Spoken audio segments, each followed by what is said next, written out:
My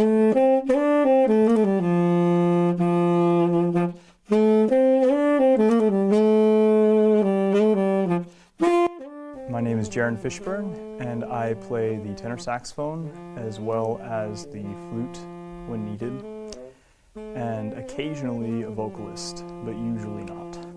I was told when I was in my 5th grade class that I could either take art or band, that I could not take both.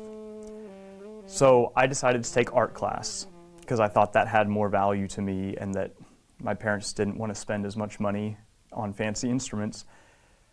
And I was a little bit disappointed by this, but I was living with it. And then about a month into the semester, I learned that there were kids in my art class who were also in band. So I don't know if somebody lied to me or what happened, but I was able to enroll in band late. And I sort of already had a notion in my head that I wanted to play saxophone. And so I tried it on 3 instruments. I tried out on a clarinet mouthpiece, a trumpet mouthpiece, and a trombone mouthpiece. And I may or may not have intentionally botched the brass instruments so that I could play clarinet so that I could eventually move to saxophone, which is what happened. And I just have been doing it ever since, and I've just been really into it. I can't think of a particular moment that I knew that I wanted it. I just remember wanting it for a long, long time. I just sort of felt it like called to me. I don't really know how to say it. I know that sounds corny, but I was just innately driven towards jazz.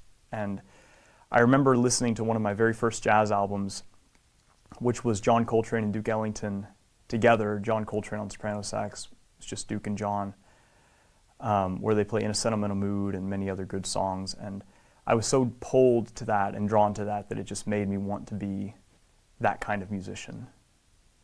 I think I have developed the quality of being able to be very smooth with my playing. I don't overplay. I've had experience playing in other bands that require me to play a little bit more minimally, and I think that sets me apart technique-wise. If I'm in what I consider my best mode and my best state of mind for improvisation, I like to start quieter and softer and build energy over the course of a solo. And again, going back to that technique I was talking about earlier, I like to play very minimally and very smooth, and then I'll build off of these ideas. And this is something that I've learned not only from great saxophone players, but from great instrumentalists and on other instruments, and also from great classical artists such as Mozart and Chopin and Beethoven, and the techniques that they use to take simple ideas and develop them very fully over the course of an entire symphony. So I try to use those same techniques in my soloing as well.